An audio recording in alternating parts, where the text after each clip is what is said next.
नमस्कार, मैं हूं अंकुर और आप देख रहे हैं सत्यहिंदी.com। आइए एक नजर डाल लेते हैं अब तक की सुर्खियों पर। चीन की धमकी के बावजूद अमेरिकी संसद के सदन हाउस ऑफ रिप्रेजेंटेटिव्स की स्पीकर नैन्सी पेलोसी मंगलवार रात ताइवान पहुंची। चीन इससे पहले लगातार कह रहा था कि अगर नैन्सी पेलोसी ताइवान आती हैं तो गंभीर परिणाम होंगे। चीन ने सैन्य टकराव की भी धमकी दी थी, लेकिन इसका कोई असर नहीं हुआ। ताइवान पहुंची अमेरिकी स्पीकर नैन्सी पेलोसी ने ताइवान के राष्ट्रपति साई इंग-वेन से मुलाकात की। पेलोसी ने उन्हें भरोसा दिया कि अमेरिका ताइवान के साथ है। हम यहां अमेरिका ताइवान दोस्ती के तहत आए हैं।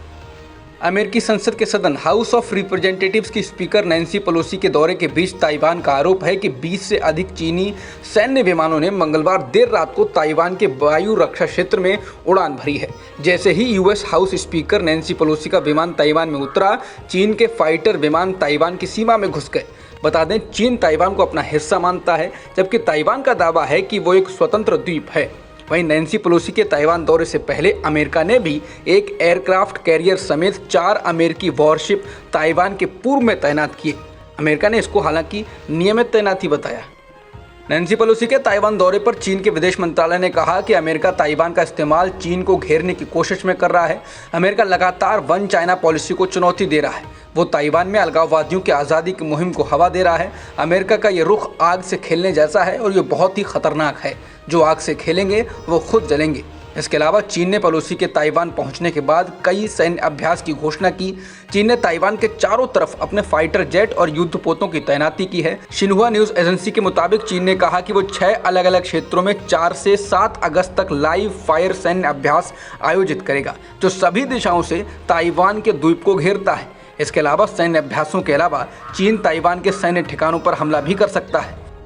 रूस ने चीन का समर्थन करते हुए नैन्सी पेलोसी की ताइवान यात्रा की आलोचना की है। रूसी विदेश मंत्रालय की प्रवक्ता ज़खारोवा ने कहा कि रूस पेइचिंग के एक चीन सिद्धांत का समर्थन करता है और किसी भी रूप में ताइवान की स्वतंत्रता का विरोध करता है। वहीं उत्तर कोरिया ने भी पेलोसी की ताइवान यात्रा पर अमेरिका के हस्तक्षेप की निंदा की। उत्तर कोरिया के विदेश मंत्रालय ने बुधवार को पेलोसी की ताइवान यात्रा पर चीन के आंतरिक मामलों में अमेरिका का अविवेकपूर्ण हस्तक्षेप कहा। उत्तर कोरिया के विदेश मंत्रालय के प्रवक्ता ने कहा, वो ताइवान के मुद्दे में किसी भी बाहरी ताकत के हस्तक्षेप की घोर निंदा करते हैं और चीन का पूरी तरह से समर्थन करते हैं। चीन के साथ तनातनी के बीच ताइवान दौरे पर पहुंची अमेरिकी कांग्रेस की स्पीकर नैन्सी पेलोसी ने कहा कि अमेरिका की ताइवान के साथ एकता महत्वपूर्ण है और हम उसे कभी अकेला नहीं छोड़ेंगे। पेलोसी ने ताइवान के राष्ट्रपति से मुलाकात के बाद ये बात कही। उन्होंने कहा कि आज हमारा प्रतिनिधिमंडल, जिस पर मुझे गर्व है, ताइवान आया है, जिससे ये साफ है कि हम ताइवान से किए अपने वादों से पीछे नहीं हटेंगे और हमें हमारी पक्की दोस्ती पर गर्व है। अब ताइवान के साथ अमेरिका की एकता पहले से भी ज़्यादा महत्वपूर्ण है। उन्होंने कहा कि यही संदेश हम आज यहाँ लेकर आए हैं। बता दें, बीते 25 सालों में पहली बार कोई शीर्ष अमेरिकी अधिकारी ताइवान के दौरे पर है। अमेरिकी सदन के अध्यक्ष नैन्सी पेलोसी ने बुधवार को ताइवान की संसद में कहा कि अमेरिका ने 43 साल पहले ताइवान के साथ हमेशा खड़ा रहने का वादा किया। ताइवान एक फलता फूलता लोकतंत्र है। इसने दुनिया को साबित कर दिया है कि आशा, साहस और दृढ़ संकल्प से चुनौतियों के बावजूद शांतिपूर्ण और समृद्ध भविष्य का निर्माण किया जा सकता है। नैन्सी पेलोसी ने कहा कि अब ताइवान के साथ पहले से कहीं अधिक अमेरिका की एकजुटता महत्वपूर्ण है। यही संदेश हम लेकर आए हैं। वहीं ताइवान के राष्ट्रपति साई इंग-वेन ने बुधवार को अमेरिकी हाउस स्पीकर नैन्सी पेलोसी को इस महत्वपूर्ण समय में ताइवान का समर्थन करने के लिए धन्यवाद किया और कहा कि द्वीप सैन्य खतरों के सामने पीछे नहीं हटेगा।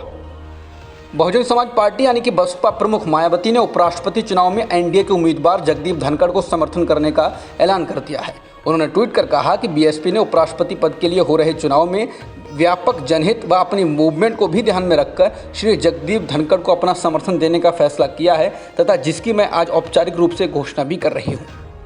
तमिलनाडु ने केंद्र सरकार से कहा है कि केंद्र फ्यूल पर अपने टैक्स घटाए ताकि जनता को सस्ता पेट्रोल, डीजल आदि मिल सके।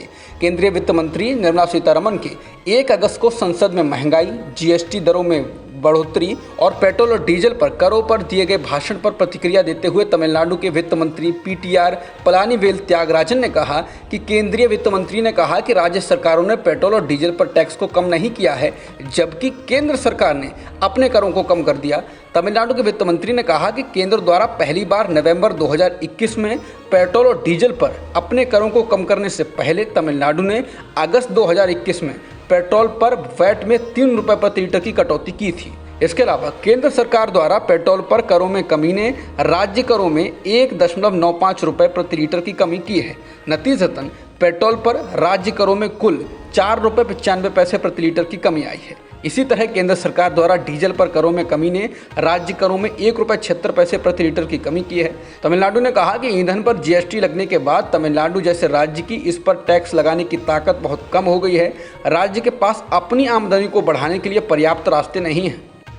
पश्चिम बंगाल में शिक्षक भर्ती घोटाले में ईडी की छापेमारी जारी है। मंगलवार को भी ईडी ने 6 और जगहों पर छापेमारी की। इस बीच पूर्व मंत्री पार्थ चैटर्जी की सहयोगी अर्पिता मुखर्जी ने मंगलवार को दावा किया कि एजेंसी द्वारा जब्त किए गए करोड़ों रुपए उनकी जानकारी के बिना उनके फ्लैट में रखे गए थे। अस्पताल जाते समय मीडिया से बात करते हुए अर्पिता मुखर्जी ने दावा किया कि जब्त की गई नकदी उनकी नहीं है। उन्होंने दावा किया कि नकदी उनकी अनुपस्थिति में और उनकी जानकारी के बगैर उनके अपार्टमेंट में रखी गई थी। बता दें, अर्पिता मुखर्जी के यहाँ से ईडी को 50 करोड़ रुपए कैश बरामद हुआ था और 5 किलो सोना भी मिला था, जिसके बाद पार्थ चैटर्जी और अर्पिता मुखर्जी को गिरफ्तार कर लिया गया था। अब तक की खबरों में इतना ही। बाकी खबरों के लिए बने रहिए सत्य हिंदी.com के साथ।